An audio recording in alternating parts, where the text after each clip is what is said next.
Let's talk trends for the future here in the Marketing Week Live studio. Joining me on the hot seat is Seán Donnelly from eConsultancy, and you've just been talking about trends for 2018 and beyond, haven't you? I've just been on the marketing transformation stage talking about trends for 2018, yes. Well, in that case, it should be very much at the front of your mind. So I know it's that time of the afternoon when the brain's starting to freeze up. I've just noticed we've got similar collar things going on here as well. I like your style. I like yours too. I normally wear a waistcoat, but yeah, you wear it well. At least we're coordinated there. Right, so clearly these are trends. What are the trends that you were talking about this afternoon now? Okay, all right, so there are kind of three high-level trends, and then there are a number of kind of underlying trends that kind of feed those things. Yeah. So in terms of what are the higher-level trends, well, we have three things: customer experience, the importance of customer experience, content, and data.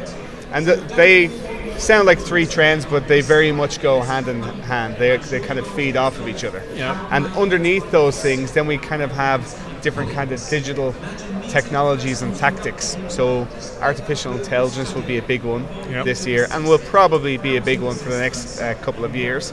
I briefly mentioned blockchain, and not that I spent much time on that, but purely just to point out that sometimes we have a challenge where we might overestimate the impact of a technology in the short term, but underestimate its impact in the long term. So I just mentioned it just to put it out there to say this is something we're going to need to think about at some point in time.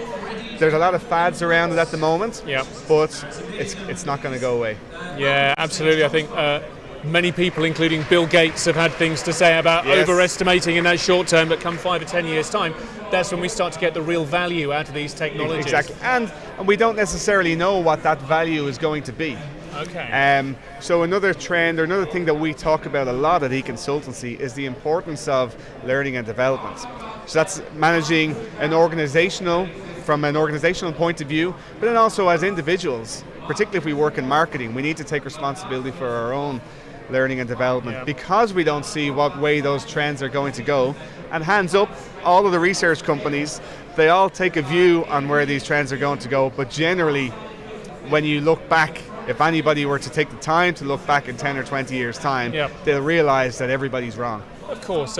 So, any kind of predictions, just ask political pollsters over the last couple of years. It's a complete mugscape. Exactly. I just want to come back a little bit to blockchain, just to try and understand. I mean, I'm not a blockchain expert. I don't know many people who genuinely are blockchain experts, but I'm curious about the kind of areas: artificial intelligence, machine learning. We've had a few conversations over the couple of days around how that can be used to spot patterns and do stuff with data.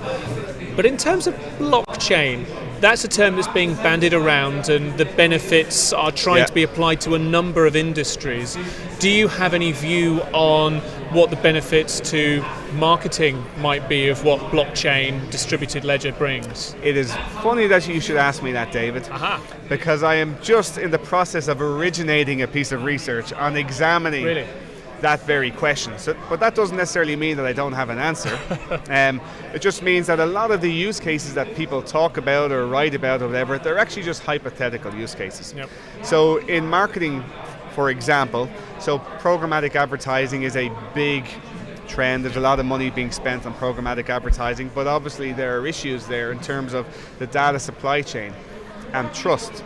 So there are some businesses who are working on creating blockchain-based solutions in order to be able to track that data supply chain. Right.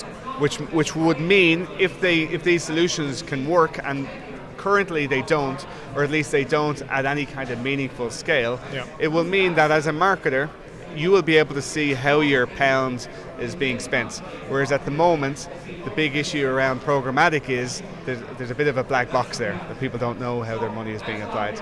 Sure, really interesting. And then touching on artificial intelligence, that's one of those terms that's going up the hype cycle and maybe down the trough of disillusionment, if not already then sometime soon.